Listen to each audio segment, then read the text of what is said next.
कुछ भी, एक तिनका भी, एक सुई के नोक के बराबर की कोई चीज भी हम साथ नहीं ले जा सकते। लेकिन जिसने परमात्मा से प्रेम किया है, परमात्मा से स्नेह किया है, जिसने सत्य स्वरूप, सत्य में प्रतिष्ठित सर्वेश्वर जगदीश जगन नियंता अनंत परमात्मा से स्नेह किया है, उसकी तो मृत्यु भी आरती उतारती है कि तू धन्य है, तूने परमात्मा से स्नेह किया। वे लोग अमर हो गए जिन्होंने परमात्मा से स्नेह किया।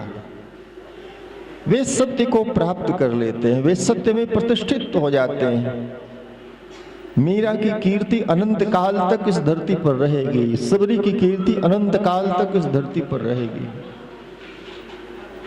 नामदेव, तुकाराम, नरसी, गुरु नानक जी, संत कबीर की कीर्ति अनंत काल तक इस धरती पर रहेगी। संत सूरदास जी महाराज, तुलसीदास जी महाराज, विश्वामित्र, अगस्त्य, अंगिरा, च्यवन, देवल, कपिल, इनकी कीर्ति अनंत काल तक इस धरती पर रहेगी। जिन्होंने सत्य को अपना बनाया, सत्य के पीछे जो चले, उनको सत्य मिला। ये हमारे ऊपर है कि आप असत्य के पीछे कदम बढ़ा रहे हैं या सत्य के पीछे। आपने कभी महसूस किया कि जो हिंदी वर्णमाला के देवनागरी लिपि के जो 52 अक्षर हैं, उन्हीं से गंदी गालियां भी बनती हैं और उन्हीं से भगवत गीता भी बनती है। भगवत गीता में, श्रीमद् भागवत में और कोई दूसरे अक्षर नहीं है, वही अक्षर हैं। एक से तो भगवत गीता प्रकट होती है, एक से रामायण प्रकट होती है, एक से श्रीमद् भागवत की कथा प्रकट होती है और एक से दूषित, दोषपूर्ण गालियों का जन्म होता है। शब्द वही है, अक्षर वही है। इस संयोजन की बात है। हम अपने को कहां प्रस्तुत करते हैं, अपने को कहां स्थित करते हैं। कल की कथा में आपने सुना, शुक्राचार्य कह रहे थे कि मत दो, तुम अपना राज्य संभाल लो, तुम्हें इंद्र का पद मिल जाएगा। लेकिन बलि ने कहा नहीं, मुझे इंद्र का पद नहीं चाहिए, मैं अपने सत्य को छोड़ नहीं सकता, मैं सत्य का त्याग नहीं कर सकता, मैं छल नहीं कर सकता, कपट नहीं कर सकता, झूठ नहीं बोल सकता। मैं अपने द्वार पर खड़े याचक को, अभ्यागत को, साधु को, सन्यासी को, वटुक को धोखा नहीं दे सकता। मैं दूंगा, चाहे मेरा सब छिन जाए, सब लुट जाए, मैं बिक जाऊं। राजा हरिश्चंद्र काशी के श्मशान में बिक गए थे। किसके लिए? सत्य के लिए। इसीलिए कहा जाता है सत्य हरिश्चंद्र। अयोध्या नरेश सत्यवादी हरिश्चंद्र काशी के श्मशान में डोम के हाथ बिक गए थे। दिए हुए दान की दक्षिणा चुकाने के फेर में, चक्कर में बलि ने कहा मैं दूंगा और दिया। उसका परिणाम यह हुआ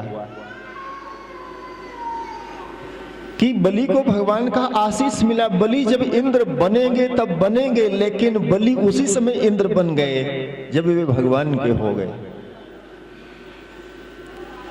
अच्छे कर्मों से कहा जाता है लोग स्वर्ग जाते हैं, बुरे कर्मों से नरक में जाते हैं। स्वर्ग और नरक में जब जाएंगे तो जब जाएंगे, लेकिन व्यक्ति जब अच्छे कर्म करता है तो स्वर्ग वहीं उसी घड़ी उसी पल निर्मित हो जाता है।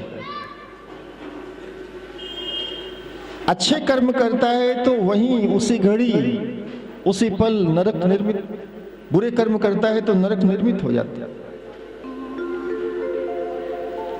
ऐसा भी हो सकता है कि आप सुबह स्वर्ग में रहें और शाम को नरक में रहें।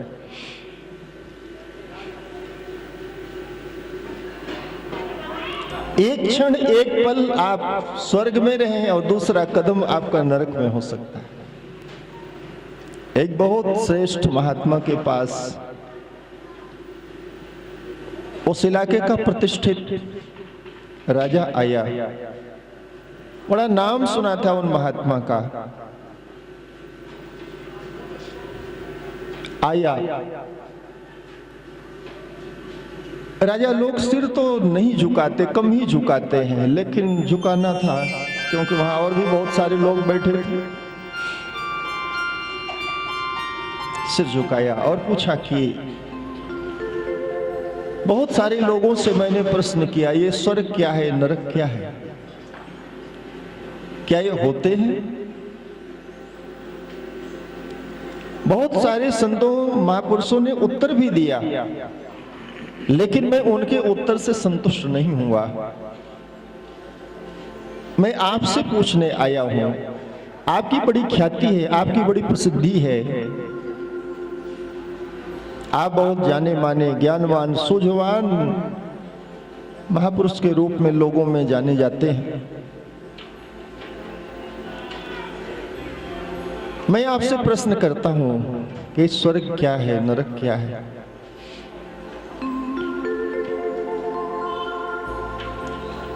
उन महात्मा ने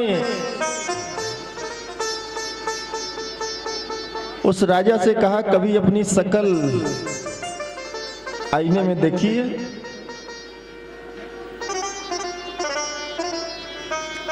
अरे स्वर्ग नरक की बात छोड़, तेरी औकात तो भिखारी बनने की भी नहीं है। पास में अपने बैठे शिष्यों से कहा, देखते हो ये कैसा मूड है, कैसा मूर्ख है कि मेरे से प्रश्न करता है कि स्वर्ग क्या होता है, नरक क्या होता है, ये होते भी हैं कि झूठे ही है।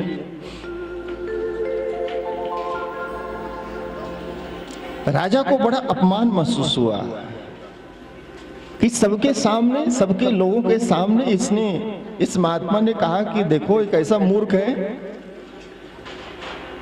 स्वर्ग नरक की बात छोड़, तेरी औकात तो भिखारी बनने की भी नहीं है। राजा को इतना गुस्सा आया कि उसने म्यान से तलवार निकाल ली।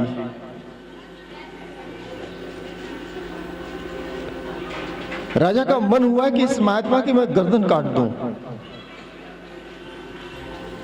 ये भी उत्तर देने का कोई तरीका है? और जैसे ही म्यान से तलवार निकाली, शायद वो सोच ही रहा था कि महात्मा की गर्दन पर वार कर दूं। महात्मा ने कहा, यही है तेरे लिए नरक का द्वार खुल गया। ये तेरे प्रश्न का उत्तर है। तूने मुझे मारने के लिए जो तलवार निकाली, ये तेरे लिए नरक का द्वार है।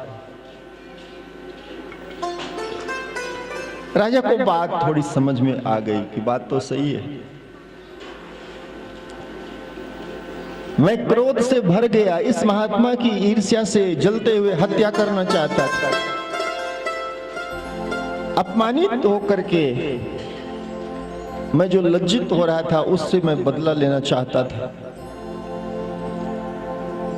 महात्मा ने कहा, यही तेरे नरक का द्वार खुल गया। लज्जित हुआ, तलवार रख दी, फेंक दी तलवार को और महात्मा के चरणों में गिर गया। पहले जब आया था, नमस्कार कर रहा था, उस समय अहंकार था, और तलवार फेंक करके अब जो महात्मा के चरणों में गिर गया तो श्रद्धा से गिरा। महात्मा ने कहा, अब तू जब यहाँ चरणों में गिर गया, जब झुक गया, यह तेरे लिए स्वर्ग का द्वार खुल गया। सच्चाई यही है, जब आप कुछ अच्छा करते हैं तो आपके लिए स्वर्ग के द्वार खुल जाते हैं। आप जब बुरा करते हैं, बुरा सोचते हैं, बुरे में प्रीति दिखाते हैं, हम सब के लिए नरक का द्वार खुलते देर नहीं लगती। जिस घड़ी, जिस पल राजा बलि ने भगवान के प्रति अपने को समर्पित कर दिया कि मैं दे दूंगा, सब कुछ दे दूंगा। उसी घड़ी बलि की जीत हो गई। देखने में तो आता है कि भगवान वामन बलि को छलने के लिए आए थे, लेकिन सच्चाई ये है कि भगवान खुद चले गए।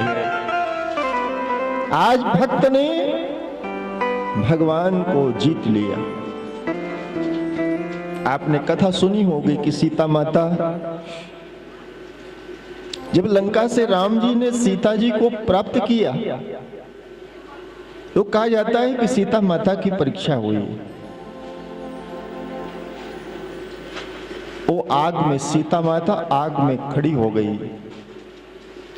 तो हुआ क्या? अग्नि भी शांत हो गई। सीता उस अग्नि से खड़ी होकर के सोने की तरह बाहर आती। उस अग्नि परीक्षा में जीत किसकी हुई? सीता की हुई। और हार किसकी हुई?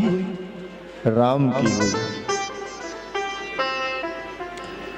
और इसीलिए कहा जाता है सीता तो आग में भी जीत करके जीवित बाहर आ गई। और राम, भगवान श्री राम जब अपनी सारी लीला पूरी करके अपने परम धाम जाने लगे तो सरयू के जल में डूब गए थे। परमात्मा कभी जीतना नहीं चाहता, परमात्मा को हारने में सुख है। भगवान श्री कृष्ण बचपन में ग्वाल बालों के साथ क्रीड़ा करते, जानबूझ करके हार जाते थे। राम जी बाकी के 3 भाइयों के साथ अयोध्या में बचपन में खेल खेलते, जानबूझ करके हार जाते। भरत, लक्ष्मण और शत्रुघ्न को जिता देते थे। आप देखते हैं 2-3 साल 4 साल का बेटा जब बाप के साथ खेलता है, पिता के साथ खेलता है, पिता जानबूझ करके खेल में हार जाता है। होता क्या है? बच्चे को खुशी होती है। भगवान बलि के यहाँ सब कुछ प्राप्त करके भी मानो सब कुछ उन्होंने बलि को लौटा दिया। भगवान ने बलि से कहा, तू बनेगा इंद्र, अभी सुतल लोक में निवास कर ले। 8वें मनवंतर में, सावर्ण मनवंतर में मैं तुझे बलि बनाऊंगा, मैं तुझे इंद्र बनाऊंगा। अभी तो यह 7वां मनवंतर, वैवस्वत मनवंतर चल रहा है। सावर्ण मनवंतर अभी आएगा। ये वैवस्वत मनवंतर का 28वां चतुर्युग चल रहा है। 71 चतुर्युग जब पूरे हो जाते हैं तो मनवंतर बदल जाता है। आगे भगवान सुखदेव ने मत्स्यावतार की कथा, ये मत्स्यावतार की कथा भी बड़ी अनोखी कथा है।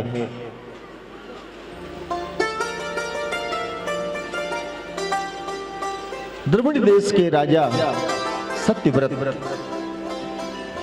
कृतमाला नदी में खड़े होकर के भगवान का पूजन कर रहे, भगवान को अर्घ्य दे रहे। मध्याह्न का समय है, दोपहर का समय है। राजा सत्यव्रत नदी के जल में खड़े होकर के अंजुलि से जल बार बार लेकर के भगवान को अर्पित कर रहे। और अचानक ही उनकी हथेली में एक मछली आ जाती है।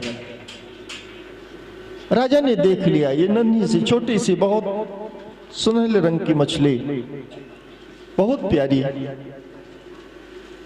छोड़ने लगे नदी के जल में फिर से उस मछली को। मछली बोल पड़ी। मछली ने कहा, राजन आप मुझे त्यागिए मत, मेरा त्याग मत कीजिए। मैं छोटी सी जीव हूं, छोटा सा प्राणी हूं। आप जानते हैं बड़ी मछली छोटी को खा जाती है। और दूसरे भी बहुत सारे जलचर, भयानक जलचर इस नदी के जल में रहते हैं। मैं आपसे शरण मांगती हूं, आप मेरी रक्षा कर लीजिए। राजा सत्यव्रत ने उस मछली उस मत्स्य की पीड़ा को समझ करके अपने कमंडल में रख लिया, ले आए राजमहल में। सेवकों सेवादारों से कहा कि इस मछली को किसी पात्र में रखो। जल से भरा हुआ परात लाया गया और उसमें मछली को डाल दिया। मछली तैरने लगी, बहुत प्रसन्न हुई। राजा अपने कामकाज में लग गए। थोड़ी देर में मछली उस परात के जितनी बड़ी हो गई। मछली बोल पड़ी, अरे इसमें तो मेरा दम घुट रहा है, मुझे किसी बड़े बर्तन में स्थान दो, बड़ी जगह में स्थान दो। राजा को सूचना मिली, राजा आए। राजा ने कहा कोई बात नहीं, मेरे राजमहल में बहुत सारे पात्र हैं, सोने के चांदी के ताम्र बहुत सारे सुंदर सुंदर पात्र हैं, लाओ इससे बड़ा पात्र लाओ। और बड़ा बर्तन लाया गया, जल से आपूरित करके मछली को उसमें डाल दिया गया। थोड़ी देर में मछली ने उस पात्र को भी घेर लिया। राजा को सूचना मिली, मछली ने कहा इसमें मेरा दम घुट रहा है, और बड़ा बर्तन लाओ।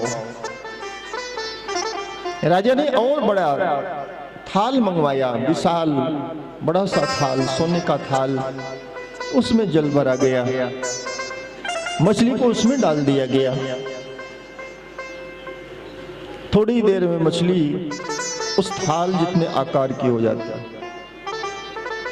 मछली चिल्लाने लगी। मछली ने कहा कि इसमें तो मेरा दम घुट रहा है, मेरी सांस फूल रही है, राजा को बुलाओ। राजा सत्यव्रत वहां आकर के खड़े होते हैं। मछली ने कहा इसमें मेरा दम घुट रहा है, किसी और अच्छे स्थान में मुझे व्यवस्थित करो। राजा को बड़ा आश्चर्य हुआ, जिस पात्र में उस मछली को डाला जाते वो उतनी बड़ी हो जाती। राजा ने कहा हे देव, हम मेरे पास तो इससे बड़ा बर्तन नहीं है। बर्तन तो नहीं है, तालाब है, सरोवर है, तो मैं बार बार ऐसे तो स्थान तुम्हारा नहीं बदलता रहूंगा। अब तुम्हें मैं समुद्र में डाल देता हूं, सागर में, समुद्र में तुम्हें अवस्थित कर देता हूं। वह स्थान तुम्हारे लिए बढ़िया रहेगा। ये मत्स्यावतार की कथा बहुत प्यारी कथा है। कल आपने सुना,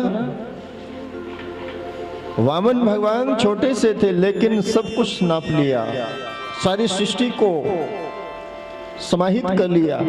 संपूर्ण सृष्टि में, ब्रह्मांड में भगवान छा गए। और आज की कथा में आप सुन रहे हैं कि राजा के पास जितना कुछ था, जितने बड़े से बड़े बर्तन थे, सबको भगवान ने, उस मत्स्य रूप भगवान विष्णु ने सबको आच्छादित कर लिया। राजा के सारे बर्तन खत्म हो गए, पात्र खत्म हो गए, सामर्थ्य खत्म हो गई राजा की। राजा ने हाथ खड़े कर दिए, अब मेरे पास नहीं है। समुद्र में लाए। जिस समय छोड़ने लगे, राजा ने प्रार्थना करी, है देव आप कौन हैं? आप कोई मछली तो है नहीं, कोई मत्स्य महामत्स्य तो आप नहीं हैं। आप प्रकट हो जाइए, मेरे ऊपर कृपा कर दीजिए, करुणा कर दीजिए। भगवान सच में प्रकट हो गए। उस स्वर्ण में, हेम में मछली है, सोने की मछली है। संपूर्ण शरीर सोने से भी अधिक देदीप्यमान है, तेज से भरा हुआ है। मछली के मस्तक पर एक सींग भी है, श्रृंग। उस मछली से भगवान प्रकट हुए। ये भगवान का मत्स्यावतार हुआ। भगवान ने कहा राजन, मैं तुम्हें, बेटी ने बाप को देख लिया, वो ऊंचाई पर थी, उसने देख लिया, जोर से चिल्लाई, पिताजी पिताजी पिताश्री। सुन तो लिया था सरियाती ने, बेटी की आवाज सुन ली थी, पहचान ली थी आवाज, मेरी बेटी मुझे बुला रही है। नहीं रुके, गुस्से से भरे हुए। इधर सुकन्या को समझ में नहीं आया कि पिताजी क्यों लौटे जा रहे हैं। वो पैदल रास्ते से सीधे ही पहाड़ से नीचे उतर आई। राजा का रथ तो घूम घूम करके आ रहा है। आप पहाड़ में जानते हैं गाड़ी मोटर तो घूम घूम करके ऊंचाई को चढ़ते हैं। ऊंचाई से किसी के नीचे आना हो तो बड़ा सीधा रास्ता होता है। सुकन्या आकर के रथ के आगे खड़ी हो गई। पिताजी, बहुत दिन के बाद तो आप आए थे। आप बेटी के घर, बात क्या है कि आप आकर के लौटे जा रहे हैं? राजा ने सारथी से कहा, रथ चलाओ। गुस्सा बहुत है पिता के दिल में, बात नहीं करना चाहते बेटी से। बेटी ने घोड़े की लगाम पकड़ ली। बात क्या है, आप नाराज हैं? राजा सरियाती ने कहा, नाराज तो होऊंगा ही। बेटी ने कहा, बात क्या है, क्यों नाराज? पिता ने कहा, मैंने तेरा विवाह जीवन ऋषि के साथ किया था और तू किसके साथ बैठी है? तेरे को शर्म है? बेटी हंसने लगी। सरियाती ने कहा, तू हंस रही है? तेरे को रत्ती भर भी शर्म है? बाप के सामने ऐसी बेशर्मी करके तू हंस रही है? तेरी हिम्मत ऐसी? सुकन्या ने कहा, पिताजी मैं कुछ नहीं कहूंगा, आप पहले आश्रम में आइए। सरियाती ने कहा, मैं वहां कदम नहीं रख सकता, छोड़ दे मेरा रास्ता, मैं लौट जाऊंगा राजधानी को। सुकन्या ने कहा, नहीं, आप आए हैं तो आपको चाहे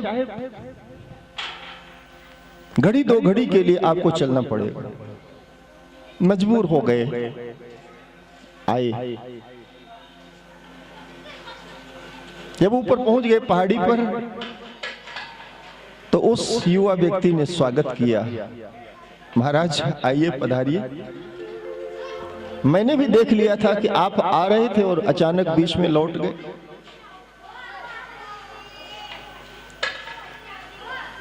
राजा का क्रोध तो और बढ़ गया। ये कौन है? ये कौन युवा व्यक्ति है? मेरी पुत्री के साथ संबंध जोड़ करके और मेरा स्वागत कर रहा है। बेटी ने कहा, पिताजी आप गुस्सा मत कीजिए, क्रोध मत कीजिए, ये वही च्यवन ऋषि हैं जिनके साथ आपने मेरा ब्याह किया था। राजा सरियाती ने कहा, वे तो बूढ़े थे।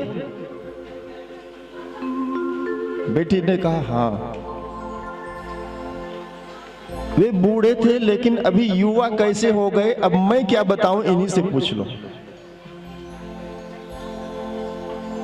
च्यवन ऋषि ने राजा को बैठाया और कहा कि राजा सरियाती, तुम्हारी बेटी का देना मैं नहीं दे सकता। हाँ, इसने मेरी आंखें फोड़ दी थी, जाने अनजाने गलती हो गई थी, लेकिन इसने बहुत परोपकार किया मेरे ऊपर। इसका कर्ज मैं कभी उतार नहीं सकता, और यह इसके संस्कार हैं, आपके माता पिता के दिए हुए संस्कार, उसी का फल है, उसी का प्रताप है कि वो बूढ़ा च्यवन ऋषि आपके सामने युवा होकर के खड़ा है। इसने अश्विनी कुमारों को, देवताओं को प्रसन्न कर लिया अपनी करनी से,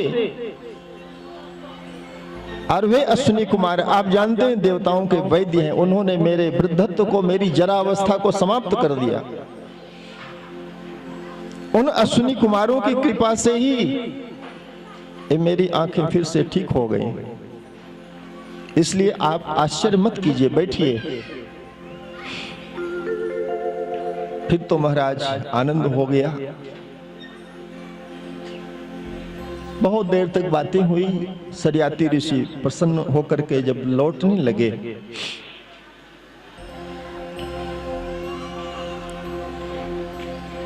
च्यवन ऋषि ने पूछा कि चलो, आपस की बातें तो हो गई, बाकी सब राज परिवार में ठीक तो है ना? अयोध्या में राज परिवार के सारे लोग राजा ने कहा, हाँ सब ठीक है, आपकी कृपा से सब अच्छा है। बेटी ने कहा, स्वामी कुछ भी अच्छा नहीं, मैं पिताजी की इकलौती संतान थी जिसका विवाह आपसे हो गया। पिताजी को भौतिक संसाधन का सब सुख है, इनको एक मानसिक दुख है कि इनको कोई बेटा नहीं, कोई पुत्र नहीं। और इसी बात से दिन रात चिंतित रहते। ऊपर ऊपर से तो कह रहे हैं कि हाँ सब ठीक है। च्यवन ऋषि ने कहा, राजन अगर इतनी सी बात है तो आप एक यज्ञ का अनुष्ठान कीजिए, वह यज्ञ मैं करवाऊंगा और आपको 3 संतानों का योग बनेगा। बोले सच्चिदानंद भगवान की जय। राजा बहुत प्रसन्न हुए, अयोध्या लौटे, यज्ञ की तैयारी हुई, च्यवन ऋषि स्वयं आए और यज्ञ जब प्रारंभ हुआ, देवराज इंद्र को पता चल गया। उन्होंने आकर के च्यवन ऋषि से कहा कि सुना है कि आप इस यज्ञ में अश्विनी कुमारों को भी आमंत्रित कर रहे हैं। च्यवन ऋषि ने कहा, हाँ। इंद्र ने कहा कि आपको यह भी पता है कि कोई भी पुण्य का कार्य, धर्म का कार्य किया जाए तो उन्हें पुण्य का भाग नहीं मिलता। च्यवन ऋषि ने कहा, लेकिन मैं उनको दूंगा। आज से मैं नियम बना दूंगा, उन अश्विनी कुमारों को भी सब कुछ मिलेगा। इंद्र ने कहा, अगर आपने ऐसा किया तो मैं आपका सिर काट लूंगा। च्यवन ऋषि ने कहा कि ये तो भविष्य की बात है, आप मेरा सिर काटेंगे कि क्या होगा, कहा नहीं जा सकता। अंत में यज्ञ संपूर्ण हुआ, राजा को प्रसाद दिया गया और उसी समय सारे देवताओं का फिर से प्रत्यक्ष आवाहन किया गया। इंद्र आए। इंद्र ने च्यवन ऋषि को मारने के लिए अपने वज्र को उठाया, च्यवन ऋषि ने स्तंभित कर दिया। इंद्र बड़े लज्जित हुए। इंद्र ने कहा, ठीक है, आप अगर चाहते हैं तो अश्विनी कुमारों को भी इस पुण्य का हिस्सा दे दिया जाए और आगे से ऐसी व्यवस्था रहेगी कि अश्विनी कुमार भी देव भाग में हिस्सेदार होंगे।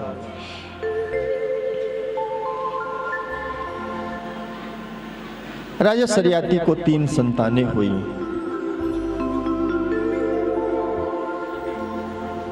एक बार राजा सरियाती ने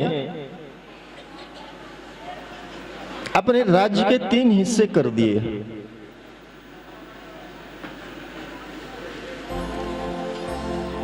एक बेटे से कहा कि पूर्व का राज्य तेरा है, दूसरे से कहा कि पश्चिम का राज्य तेरा है, तीसरे से कहा कि उत्तर का राज्य तेरा है। राजा ने कहा कि जो चौथी दिशा है वो मैं अपने पास रखूंगा। छोटे बेटे ने कहा, पिताजी आप तो ऐसे बोल रहे हैं जैसे सारी धरती आपकी हो। ये संपूर्ण धरती ये परमात्मा की है, सब कुछ।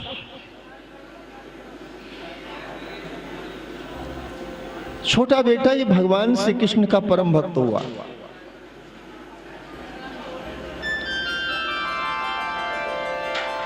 पिता सरियाती को बड़ा क्रोध आ गया। सरियाती ने कहा, अगर तुझे भगवान श्री कृष्ण पर इतना ही भरोसा है तो मेरे राज्य से निकल जा और जा उन्हीं से मांग अपने रहने का स्थान।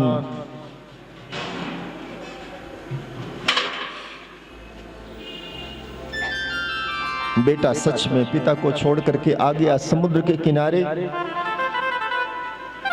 द्वारिका के तट पर आ गया। उस समय तो द्वारिका थी नहीं, क्योंकि ये त्रेता की कथा है। आगे तो द्वापर में भगवान ने द्वारिका की लीला करी।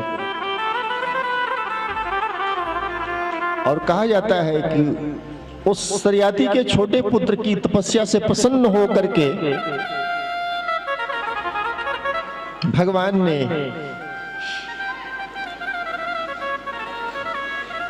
एक द्वीप स्थापित किया, समुद्र में एक पर्वत स्थापित किया जिसको रैवत पर्वत कहा गया।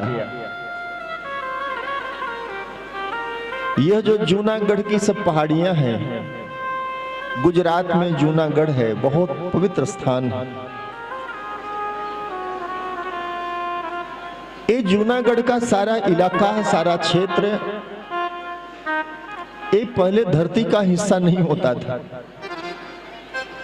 ये भगवान की कृपा और करुणा से इस समुद्र से प्रकट हुआ ये भूमि का भाग है, जिसे भगवान ने अपने भक्त को रहने के लिए दिया, जिसे रैवतक पर्वत कहा जाता है, रैवत पर्वत कहा जाता है।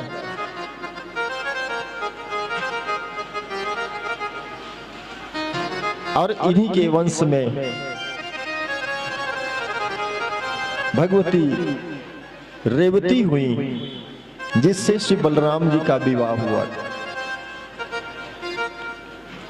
तो यह जो सूर्यवंश है, सब बड़े प्रतापी राजा लोग हुए। हरिश्चंद्र हो गए, राजा सगर हुए, भगीरथ हुए। भगीरथ ने गंगा को उतार लिया था। भगीरथ की 3 पीढ़ियां समाप्त हो गईं, क्योंकि सगर के 60,000 पुत्र भगवान कपिल के श्राप से मृत्यु को प्राप्त हो गए थे। राजा सगर ने जाकर के बड़ी क्षमा मांगी। कपिल भगवान ने कहा, है हिम्मत तो गंगा को उतार करके लाओ। ये तुम्हारे बेटों का अपराध गंगा क्षमा कर सकती, गंगा जल। कल आपने जो कथा सुनी राजा बलि की, जब भगवान ने दूसरा कदम ब्रह्मांड कटाह को स्पर्श करने के लिए बढ़ाया, तो ब्रह्मांड के अंतिम छोर की जो जलों की एक सतह है, भगवान के अंगूठे से होकर के नीचे गिरने लगी। ब्रह्मा जी ने उसे अपने कमंडल में धारण किया। वो गंगा जल के रूप में ब्रह्मा जी के कमंडल में अवस्थित थी। भगवान कपिल ने उन्हीं गंगा जी को कहा कि है हिम्मत तो ब्रह्मा जी को प्रसन्न करके गंगा को प्रकट करो। बिना गंगा के तुम्हारे पुत्रों का अपराध क्षमा नहीं होगा। सगर की 3 पीढ़ियां आगे की लग गईं, लेकिन गंगा नहीं आई। कोई काम तब सफल होगा जब मन से करोगे। आधे अधूरे मन से कोई काम करोगे तो सफलता नहीं मिलेगी। ये भगीरथ हुए सगर के वंश में। भगीरथ ने कहा, चाहे मेरी जिंदगी खत्म हो जाए, लेकिन ये कलंक लेकर के मैं नहीं मरूंगा कि मेरे पुरखों ने किसी साधु संत महात्मा का अपमान किया था। ये मेरे पूर्वज महाराज सगर के 60,000 पुत्र जो भगवान कपिल के आश्रम में भस्म हो गए, प्रेत बन करके भटक रहे हैं, ये मेरे सूर्यवंश के कुल की कीर्ति पर कलंक है। मैं इसे धो करके रहूंगा।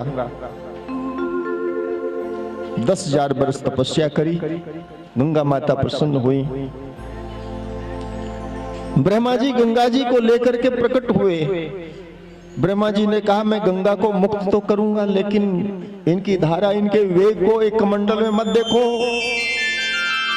इस सामने देखो पीपल का पेड़ है, बहुत बड़ा पेड़ है, इस सामने ही आपके,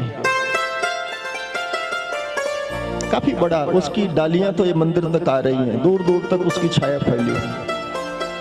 लेकिन पीपल का जो बीज होता है ना, नन्हा सा होता है, छोटा सा। पीपल के फल में कम से कम 500 बीज होते हैं। एक छोटा सा ऐसा छोटा सा फल होता है, उसमें सैकड़ों बीज होते हैं। उस नन्हे से बीज में देखो कितना बड़ा पीपल का ये वृक्ष खड़ा है आपके सामने। ब्रह्मा जी ने कहा, ऐसे मेरे कमंडल के पानी को मत देखो। ये मेरी सामर्थ्य है कि मैंने इनको संभाल रखा है। इनको मैं जब छोड़ूंगा ना, गंगा जब मेरे कमंडल से मुक्त होंगी तो इनकी धारा को कोई संभाल नहीं पाएगा। भगीरथ ने कहा, लेकिन हे देव, आखिर कोई उपाय तो होगा। ब्रह्मा जी ने कहा, जाओ पुत्र, भगवान महादेव को कथा जय श्री राम कथा। श्री राम जय राम जय जय राम, श्री राम जय राम जय जय राम, श्री राम जय राम जय जय राम, श्री राम जय राम जय जय जय जय राम कथा। जय श्री राम कथा, जय जय राम कथा, जय श्री राम कथा।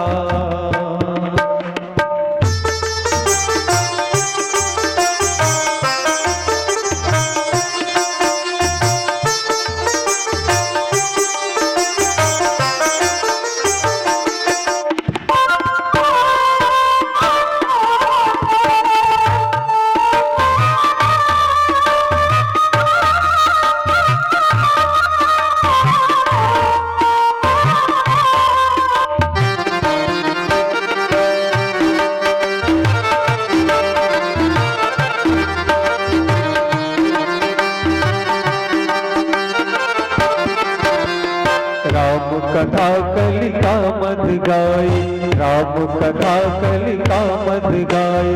सुजन सजीवन मोर सुहाय, सुजन सजीवन मोर सुहाय। बुध विश्राम सकल जन रंजन, राम कथा कल कल सुधि भंजन। तेरा परमारथ बन जाए, तेरा परमारथ बन जाए।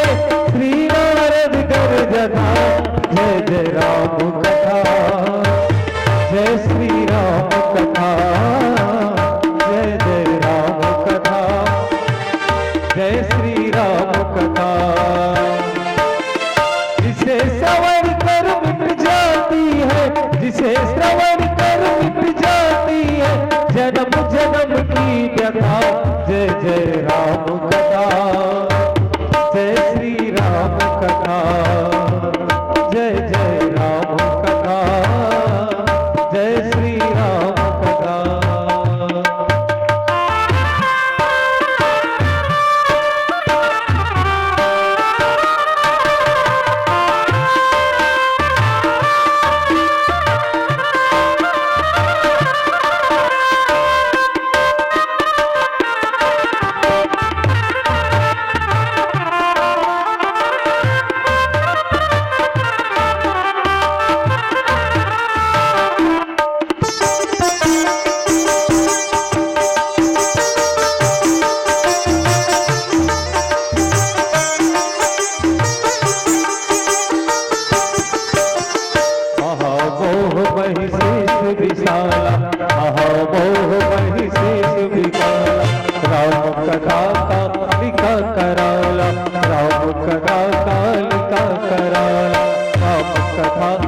किरण समाना संत सतोर करहि जय पाना।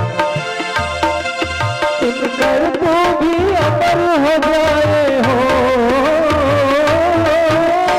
सुनकर तो भी अमर हो जाए। श्री हनुमंत जगा, जय जय राम कथा, जय श्री राम कथा, जय जय राम कथा, जय श्री राम कथा। जिसे श्रवण कर मिट जाती है, जिसे श्रवण कर मिट जाती है जन्म जन्म की व्यथा। जय जय राम कथा, जय श्री राम कथा, जय जय राम कथा, जय श्री राम कथा।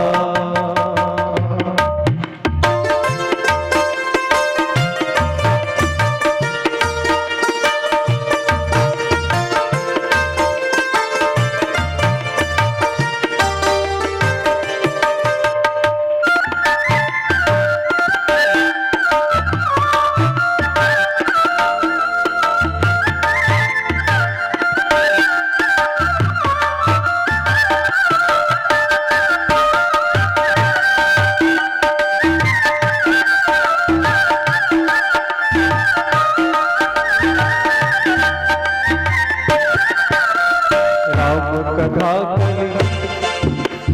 राम कथा कल निकट कुठारी, राम कथा कल निकट कुठारी। सादर सुन गिरिराज कुमारी, सादर सुन गिरिराज। जय राम कथा, जय श्री राम कथा। जिसे श्रवण कर मिट जाती है, जिसे श्रवण कर मिट जाती है जन्म जन्म की व्यथा। जय जय राम कथा, जय श्री राम कथा, जय जय राम कथा, जय श्री राम कथा। श्री राम जय राम, जय जय राम, श्री राम जय राम, जय जय राम, श्री राम जय राम, जय जय राम। श्री राम जय राम, जय राम, श्री राम जय राम, जय राम, श्री राम जय राम, जय राम, जय जय राम कथा, जय श्री राम कथा, जय जय राम कथा, जय श्री राम कथा। प्रेम से बोलिए श्री सच्चिदानंद भगवान की जय, श्यावर रामचंद्र की जय।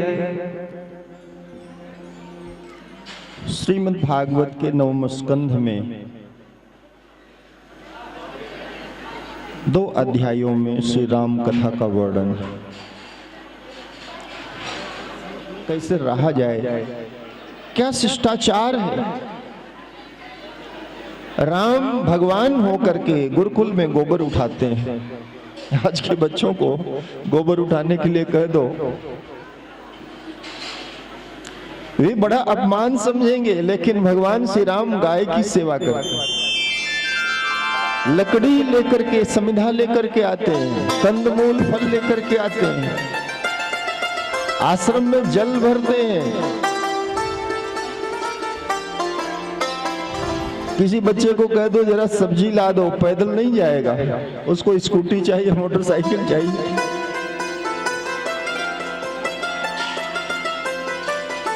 राम भगवान होकर के हर कार्य स्वयं करते हैं।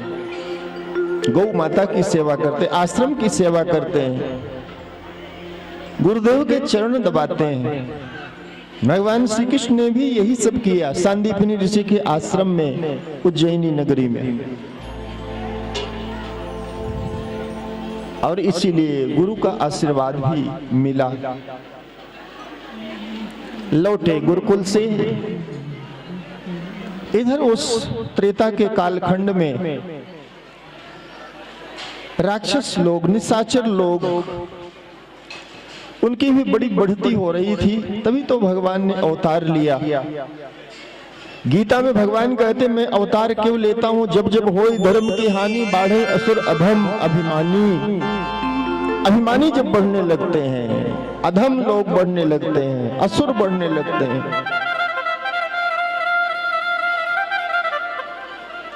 गीता में भगवान कहते हैं, यदा यदा ही धर्मस्य ग्लानिर्भवति भारत तद्योत्थानम् अधर्मस्य तदात्मानं सृजाम्यहम्।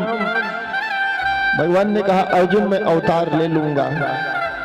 जब जब धर्म को ग्लानि पहुंचेगी, अधर्म का उत्थान होने लगेगा, विनाशाय च दुष्कृताम, दुष्टों के नाश के लिए, धर्म संस्थापनार्थाय, या धर्म की स्थापना के लिए मैं अवतार लूंगा। ऋषि विश्वामित्र निशाचरों से त्रस्त होकर के अयोध्या के राज दरबार में पधारे। महाराज दशरथ भयभीत हो गए। एक जमाना था जब राजाओं के दरबार में कोई साधु संत महात्मा पहुंच जाते थे तो राजा भी कांपने लगते थे। बड़ा स्वागत किया, सत्कार किया। विश्वामित्र ने कहा, राजन हम आपके स्वागत सत्कार के लिए नहीं आए, हमें अपने 2 पुत्र दे दो, राम और लक्ष्मण। बड़ी मुश्किल हुई, दशरथ को नहीं देना चाहते। कौन माता पिता अपने पुत्र को लड़ाई के मैदान में भेजना चाहे? और वे कोई सामान्य राक्षस निशाचर नहीं है, वे तो वरदान प्राप्त है। लेकिन डर गए, नहीं दूंगा तो क्या पता विश्वामित्र श्राप दे दें। इसीलिए भरे मन से श्री राम और लक्ष्मण को सौंप दिया। भगवान श्री राम ने आकर के विश्वामित्र के यज्ञ की रक्षा करी। आपसे नहीं हो पाएगा, आप भगवान की शरण में हो जाइए। विश्वामित्र जैसा समर्थ ऋषि भी अपने यज्ञ की रक्षा नहीं कर पा रहा। भगवान को ही आना पड़ा। भगवान जनकपुर आए, हजारों राजाओं को भगवान ने अपने सामने पराजित होते देखा। भगवान शिव के धनुष पिनाक के आगे सब पराजित हो गए, सबका बल घमंड चूर चूर हो गया। लज्जित होकर के वहां बैठे रहे। महाराज जनक ने कहा, अब क्यों बैठे हो, चले जाओ अपने घर को। जब तुम्हारे अंदर बल ही नहीं है, अब यहां क्यों बैठे हो, किस आशा से बैठे हो। ऋषि विश्वामित्र ऊंचे मंच पर, सबसे ऊंचे मंच पर बैठे हैं। विश्वामित्र ऋषि ने कहा, उठो राम भंजो भो चापा, मेटो तात जनक परितापा। बेटा राम, तुम धनुष तोड़ दो। महाराज जनक अपनी बेटी, अपनी कन्या सीता का विवाह किसी से भी कर देवे, कोई अपेक्षा नहीं है, लेकिन शर्त तो यही है, जो धनुष तोड़ेगा उसी के साथ होगा। राम तो वहां विवाह करने के लिए नहीं गए थे। परमात्मा निरपेक्ष है, परमात्मा आप्तकाम है, जितेंद्रिय है। लेकिन बड़ा आनंद हो गया कि भगवान ने धनुष तोड़ा और देवी सीता ने भगवान के गले में जयमाला डाली। अयोध्या से बारात आई, विवाह संपन्न होता है। फिर से सारे लोग अयोध्या लौटे। महाराज दशरथ ने देखा कि अब मैं बूढ़ा हो चला हूं, यह राज्य गंगा के पार किया। भगवान प्रयागराज पहुंचे, भरद्वाज मुनि से उनकी मुलाकात हुई।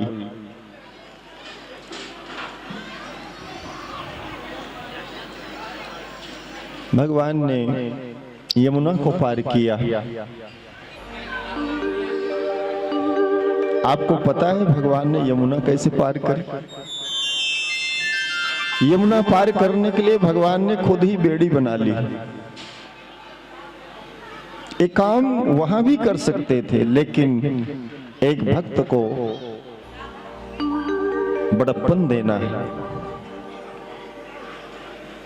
भगवान बताना चाहते हैं कि जिसके पास कुछ भी नहीं है, वह भी मेरे से जुड़ जाए तो परम गति को प्राप्त कर सकता है। केवट और भगवान श्री राम में बहुत अंतर है, लेकिन आज राम जी ने उस अंतर को मिटा दिया। केवट ने राम जी के चरणों को पखारा है। केवट राम रजायस पावा, पानी कठौता भर ले आवा। राम जी की आज्ञा मिलते ही वो कठौते में पानी लाया।